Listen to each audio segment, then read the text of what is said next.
Sari dari kelompok 5 Hukum Administrasi Negara. Di sini saya sudah berada di Polres Madiun Kota. Nah, di sini kita akan mewawancarai salah satu anggota Polri. Jangan lupa stay tune terus video kita. Perkenalkan, nama saya Igalita Nabila Alhanani dengan akhir NIM 026. Hai, perkenalkan nama aku Niken Roida dengan akhir NIM 154.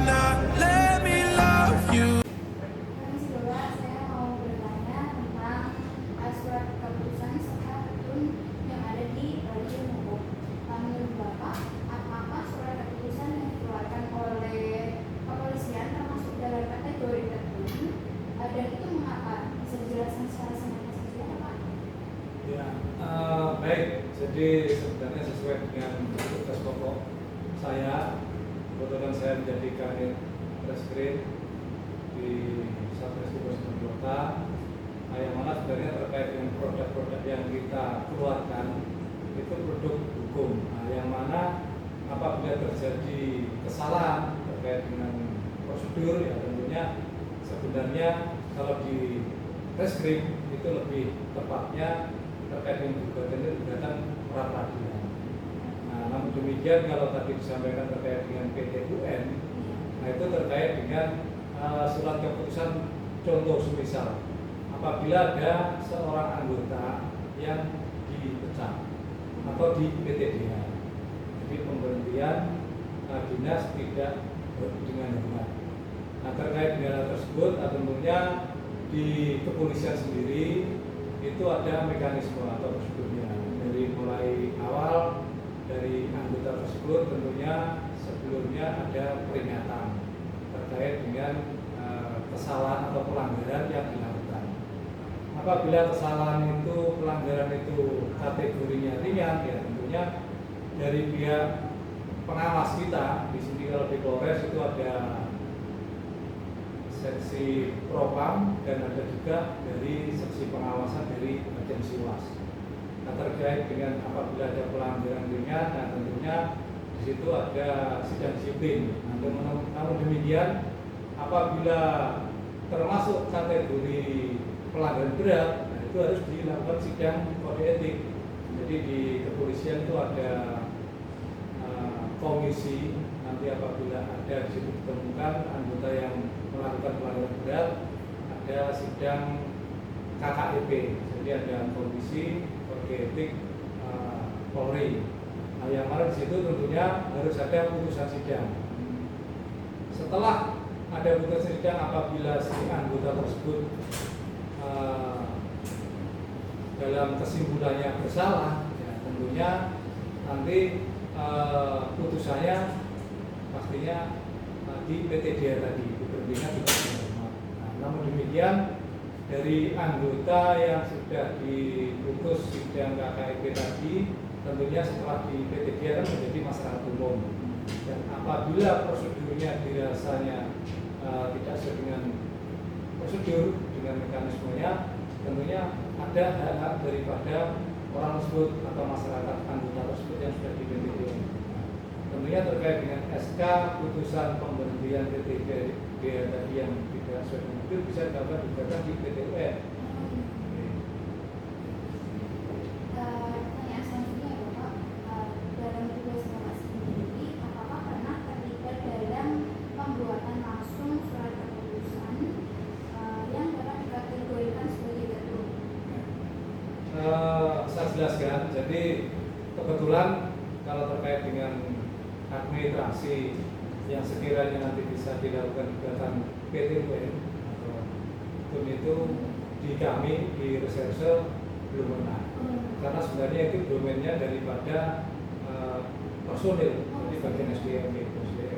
Namun demikian dulu memang di Polres Kota itu pernah ada kasus, jadi kasus yang melibatkan seorang anggota, namun demikian karena pangkat daripada anggota tersebut adalah seorang perwira, jadi yang melakukan sidang kode etik atau KKEP tadi adalah Polda Jatim.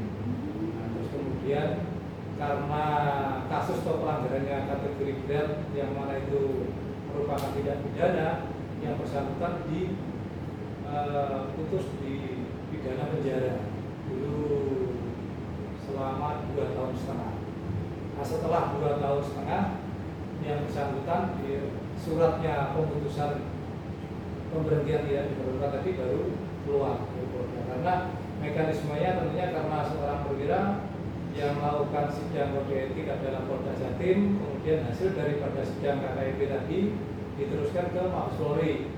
Nah, yang mengeluarkan terkait dengan pemberhentian itu adalah Mabes Polri. Selanjutnya, saya ingin bertanya, apakah pernah terjadi kesalahan dalam penerbitan SK apapun yang di lingkup kepolisian, Bapak? Alhamdulillah, jadi kalau di luar sebagai kota sampai dengan saat ini itu belum ada gugatan terkait dengan PT UN terkait dengan administrasi yang dikeluarkan oleh kesatuan. Namun demikian kalau tadi saya sampaikan domain saya di reserse terkait dengan perkara yang mungkin masyarakat tidak puas terkait dengan gugatan pra peradilan mungkin sudah berulang. Berarti jadi di lingkup kepolisian ini belum pernah ada kegagalan pembuatan surat keputusan, ya, Bapak? Jadi belum ada permasalahan. Kalau di Polres Kota sendiri, setahu saya, karena saya di sini kurang lebih sudah 12 tahun, itu belum ada. Jadi belum ada gugatan PT UN dari masyarakat ataupun dari anggota terkait dengan terbit atau penyampaian dari administrasi yang dikeluarkan oleh pimpinan di sini. Selanjutnya, jika pernah terjadi kesalahan, biasanya kesalahan tersebut terletak pada aspek apa, Pak? Kalau secara luas, gambaran saya karena tentunya kita juga harus tahu juga wawasan terkait dengan mungkin satuan-satuan di luar Polres Kota atau di lingkup kepolisian sendiri, biasanya itu terkait dengan prosedur, jadi tahapan awal. Tentunya tadi di depan tadi saya jelaskan bahwa apabila ada SK yang dikeluarkan, contohnya semisal pemberhentian PT Dia tadi, jadi seorang anggota Polri dipecat gitulah, dipecat. Tentunya mekanismenya itu harus ada sidang kode etik dulu, sidang kode etik, terus kemudian nanti kesimpulan putusan sidangnya itu menghasilkan putusan apa. Kalau dipecat, ya nanti hak daripada si orang atau anggota yang dipecat itu bisa mengajukan banding terlebih dahulu. Jadi banding, setelah banding putusan daripada banding tadi itu menjadi keputusan yang final. Nah, kemudian dikeluarkanlah SK PT Dia atau pemberhentian pemecatan tadi. Selanjutnya, bagaimana mekanisme atau cara memperbaiki SK atau KTUN yang terdapat kesalahan?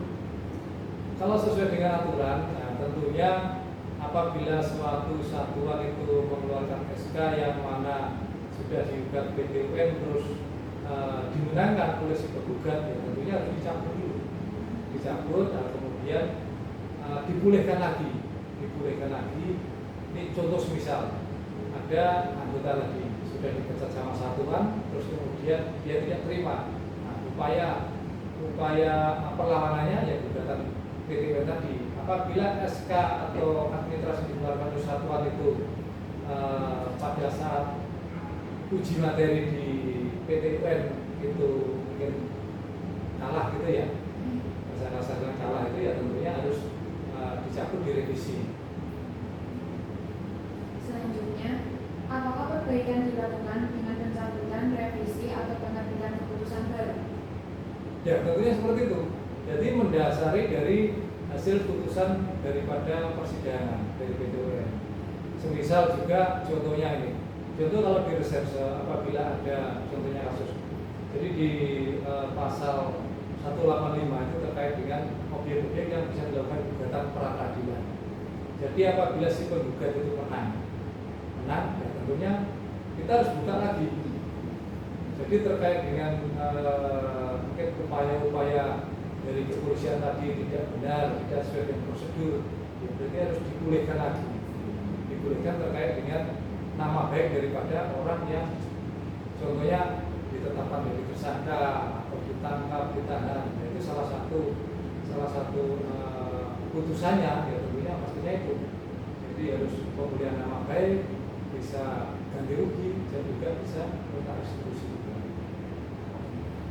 Selanjutnya, jika pernah digugat, menurut Bapak apa penyebab utama gugatan tersebut?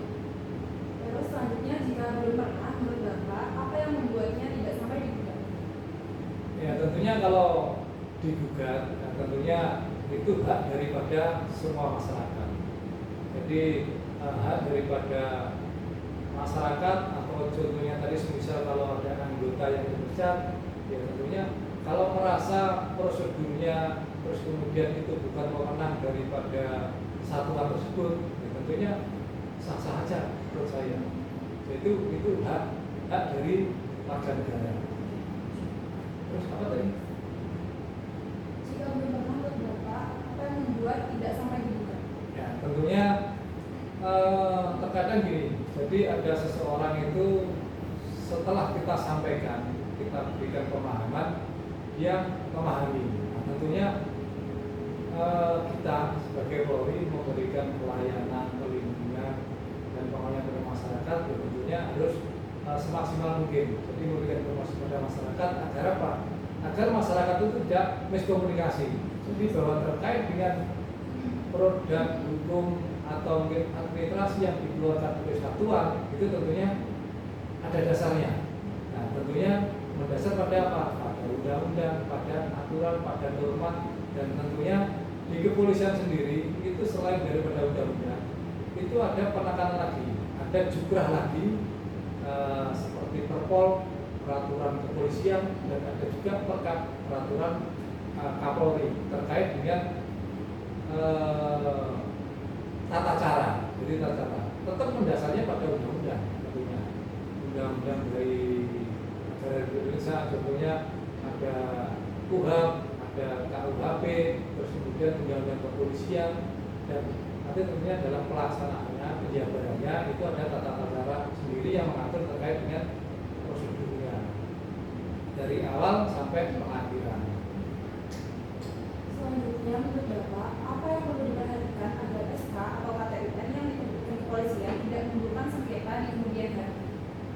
Ya tentunya yang harus diperhatikan yang pertama terkait dengan kewenangan. Jadi tadi saya sampaikan di depan, di lingkup Polres itu wewenang hanya sebatas, contohnya tadi semisal ada anggota yang dipecat. Kalau seorang pangkat brigadir atau bintara itu Polres atau anggotanya dari Kapolres itu punya kewenangan untuk melakukan sidang. Namun demikian kalau pangkat dari seorang anggota itu adalah perwira, ya tentunya yang mempunyai hak itu adalah domain daripada Polda. Kalau terkait dengan pra peradilan itu semua. Jadi contoh semisal ada laporan polisi, terus kemudian kita tidak lanjuti, prosesnya sudah kita lakukan lidik maupun sidik, kemudian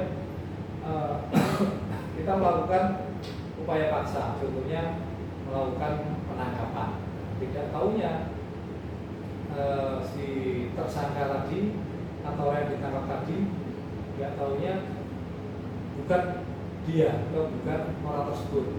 Dan tentunya kalau ada kesalahan dalam melakukan upaya paksa penangkapan atau penetapan tersangka, berarti kurang adanya terpenuhnya alat bukti. Dan contohnya kalau di KUHP kan minimal 2 alat bukti. Ya, ada lagi?